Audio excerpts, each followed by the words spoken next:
आज के जो आप लोगों को बताने हैं कंप्यूटर के जो बेसिक शॉर्टकट कीज होते हैं उनके बारे में।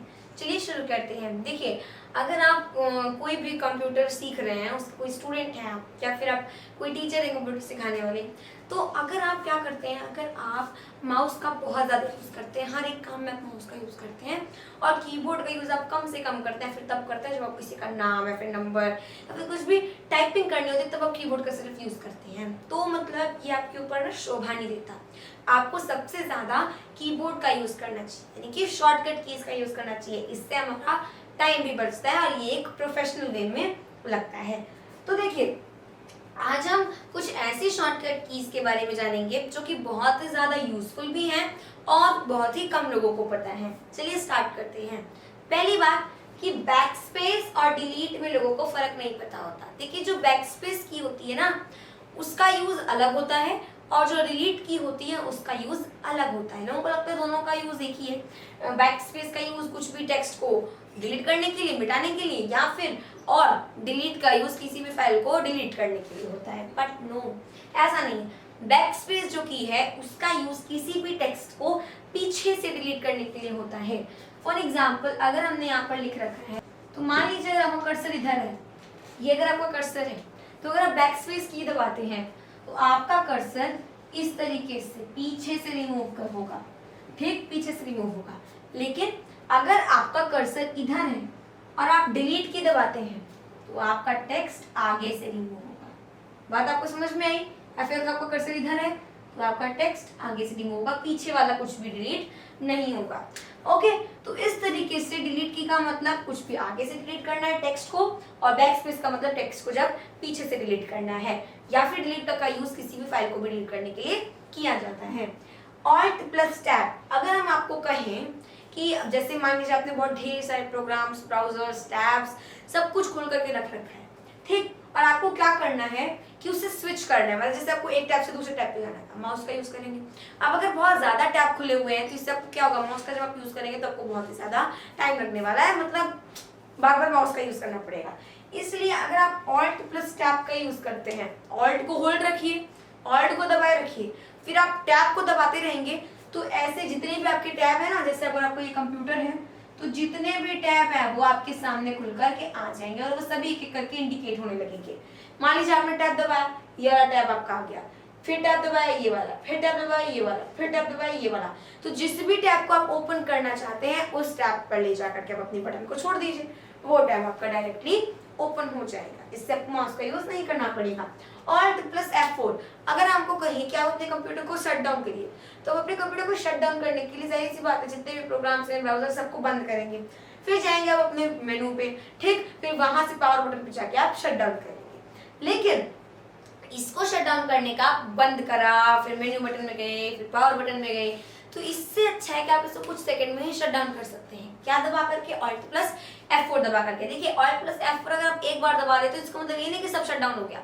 अगर आपका प्रोग्राम ओपन है तो सबसे पहले वो बंद होगा, जैसे किसी ब्राउजर को बंद करने के लिए। मतलब अगर आपने कोई भी प्रोग्राम ओपन कर रखा है, टैब, ब्राउजर, कुछ भी, तो अगर आप ऑल्ट प्लस F4 दबाते हैं ना तो सारे टैब पहले बंद होना स्टार्ट होंगे, सारे टैब बंद हो गए। फिर जब आप अपने होम स्क्रीन पर आ जाते हैं, मतलब जब आप अपने डेस्कटॉप की स्क्रीन पर आ जाते हैं, वहां अगर आप last time alt plus F4 दबाएंगे और ओके दबा देंगे, ऑल्ट प्लस F4 दबा के एंटर कर देंगे, तो आपका कंप्यूटर शट डाउन हो जाएगा। तो अगर आप चाहते हैं कि सिर्फ ब्राउजर्स बंद हो तो आप शट डाउन वाले ऑप्शन को मत चूज करिए, सिर्फ ब्राउजर्स को बंद करिए, और अगर आप चाहते हैं शट डाउन हो जाए तो आप पूरा शट डाउन कर सकते हैं ऑल्ट प्लस F4 दबा कर। नेक्स्ट आता है हमारा विंडो प्लस D, यानी कि जो विंडो वाला होता है ना, साइन जो होता है, उसको दबा करके, होल्ड करके अगर आप D को दबाते हैं तो उससे क्या होगा, सारे टैब्स को मिनिमाइज करके डेस्कटॉप स्क्रीन पर पहुंचने के लिए, मतलब जितना भी आपका टैब, प्रोग्राम, ब्राउजर कुछ भी खुल रखा है, अगर आपने विंडो प्लस D दबाया तो सारे के सारे टैब्स एक बार में मिनिमाइज हो जाएंगे और आप कहाँ पहुंच जाएंगे, अपने डेस्कटॉप की स्क्रीन पर पहुंच जाएंगे। ठीक, तो ये तो हो गया विंडो प्लस D का। Control plus T, control plus T से क्या होता है, मान लीजिए आप कुछ काम कर रहे हैं अपना किसी टैब पर, अब आपको नया टैब ओपन करना है, तो आप क्या करेंगे, बगल में प्लस का यूज करेंगे आप, माइनस से, वहां प्लस पे आप क्लिक करेंगे। ये क्या कर सकते हैं आप मान लीजिए कुछ कर रहे हैं तो उसमें आप शॉर्ट की का यूज कर सकते हैं, शॉर्टकट की, बस कंट्रोल प्लस T दबाया, नए टैब आपके ओपन हो जाएंगे। जितनी बार आप टी टी टी टी दबाते रहेंगे उतनी बार नए टैब ओपन होते रहेंगे। Ctrl+H। देखिए कभी कभी ऐसा हो जाता है कि आपको अपनी हिस्ट्री मान लीजिए डिलीट करनी है, ठीक, आपको अपने जो कंप्यूटर है उसकी पूरी हिस्ट्री उड़ा देनी है, डिलीट करनी है, तो क्या करना पड़ेगा? सबसे पहले आप दबाएंगे Ctrl+H। Ctrl+H जब आप दबाएंगे तो Ctrl+H से आप अपनी हिस्ट्री में पहुंच जाएंगे। कहाँ? अपने कंप्यूटर की हिस्ट्री पे, जो आपका गूगल क्रोम है उसकी हिस्ट्री में। फिर आप क्या करेंगे? Ctrl+Shift और उसके बाद आप दबाएंगे डिलीट, तो आपकी पूरी की पूरी हिस्ट्री डिलीट हो जाएगी, क्लियर हो जाएगा सब कुछ। आगे क्या है? Ctrl+Shift+N। अब इसमें क्या होता है कि जब आप Ctrl+Shift और N को जब आप प्रेस करते हैं तो इससे इनकॉग्निटो मोड ओपन होता है। इनकॉग्निटो मोड में क्या होता है कि आपकी जितनी भी फाइल्स डाउनलोड हो रही हैं या फिर जो डाउनलोड हो चुकी हैं, मतलब आप सीधे सीधे अपने डाउनलोड्स के सेक्शन में पहुंच जाते हैं।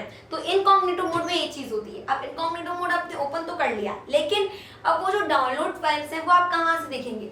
तो इसको ओपन करने के बाद आपको बस सिंपल सा दबाना है Ctrl+J, और जैसे ही आप Ctrl+J दबाएंगे आप सीधे डाउनलोड्स में पहुंच जाएंगे, जो कुछ भी डाउनलोडिंग हो रहा है, हो चुका है, फिर जो कुछ भी है।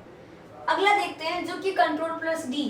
Ctrl+D का मतलब है कि जैसे आपने कोई भी वेब पेज खोल रखा है, फिर कोई भी लिंक अगर आपने खोल रखी है तो उसको बुकमार्क करके सेव करने के लिए, ताकि अगर आप उसको बंद भी कर दे तो भी वो सेव रहे आपका, आप जब चाहे उसे ओपन कर सके।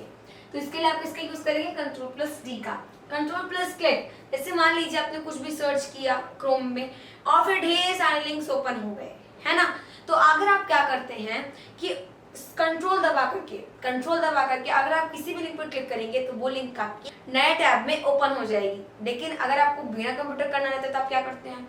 उस लिंक पर राइट क्लिक करते हैं, फिर ऊपर ओपन इन न्यू टैब पे आप क्लिक करते हैं, तब जाकर के वो नए टैब में खुलता है। ऐसे आप कंट्रोल करके बस क्लिक कर देंगे तो ही वो नए टैब में खुल जाएगा। अगला क्या है? Ctrl+Shift+T। इससे क्या होता है कि मान लीजिए कि आपने ढेर सारे टैब्स ओपन कर रखे हैं और आप सारे टैब्स को एक करके कट कर रहे हैं, तो हो सकता है कि कुछ ऐसा टैब क्लोज हो जाता है, ऐसा टैब को कट हो जाता है जो कि हमारे लिए इंपॉर्टेंट हो जाता है, मतलब हम उसे बंद करना नहीं चाह रहे होते लेकिन वो गलती से बंद हो जाता है फ्लो में। तो इसके लिए क्या कर सकते हैं? इसके लिए हम Ctrl+Shift+T का यूज कर सकते हैं, यानी कि जो आपने रिसेंटली टैब खोल रखा है वो आपका रिस्टोर हो जाएगा, रिसेंटली टैब जो आपने खोला था वो आ जाएगा। Ctrl+Alt+Delete, इसका यूज हम करते हैं टास्क मैनेजर को ओपन करने के लिए। अगर आपको ये नहीं आ रहा है तो कंप्यूटर चलाने बेकार है, क्योंकि देखिए इसका यूज तो हम करते हैं जैसे हमारे जब कंप्यूटर कभी हैंग हो गया, आपने कोई प्रोग्राम ओपन कर रखा है और वो चल ही नहीं रहा है, ना तो वो चल रहा है ना वो बंद हो रहा है, मतलब कट भी नहीं हो रहा, क्लोज भी नहीं हो रहा, कुछ नहीं काम कर रहा है, तो बस आपको क्या करना है?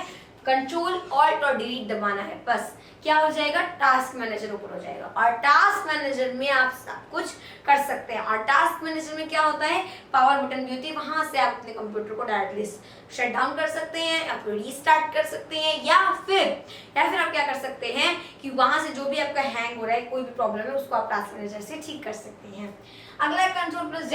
Ctrl+Z आप सब जानते होंगे, अधिकतर लोग जानते होंगे, इसका यूज किया जाता है अंडू करने के लिए। कोई भी टेक्स्ट है, अगर मान लीजिए उसको आपने डिलीट कर दिया लेकिन आपको वापस लाना है, आपने उसे गलती से डिलीट किया है और आपको उसे वापस लाना है, तो आप क्या करें? Ctrl+Z दबाएंगे, वो आपका अंडू हो जाएगा, यानी कि वापस आ जाएगा।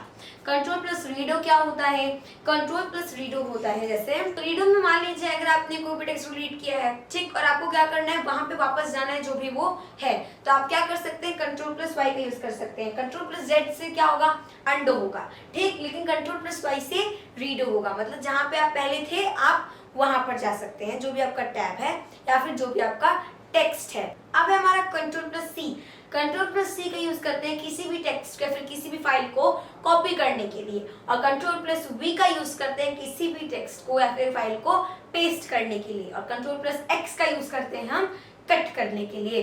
तो ये हो गए हमारे बेसिक शॉर्टकट कीज, जिनके बारे में अधिकतर आप सभी लोगों को पता होगा, नहीं, बेसिक शॉर्टकट कीज जिनके बारे में अधिकतर अब सभी लोगों को पता चल चुका होगा। तो मिलते हैं अपने अगले वीडियो में, तब तक के लिए मेरे सभी दोस्तों की तरफ से जय हिंद, जय भारत।